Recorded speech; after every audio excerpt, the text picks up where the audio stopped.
That's it. So what we're doing is changing it to the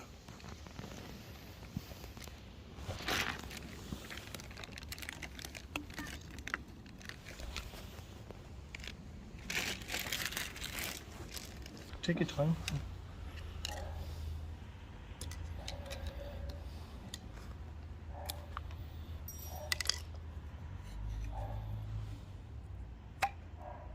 Whoa.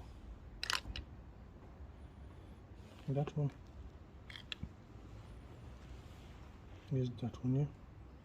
It's gonna get some weird. Right guys, we changed the valve on it. Diverter valve on it, yeah. Pressurized it. Still got the hose to drain it in, take that off. Right.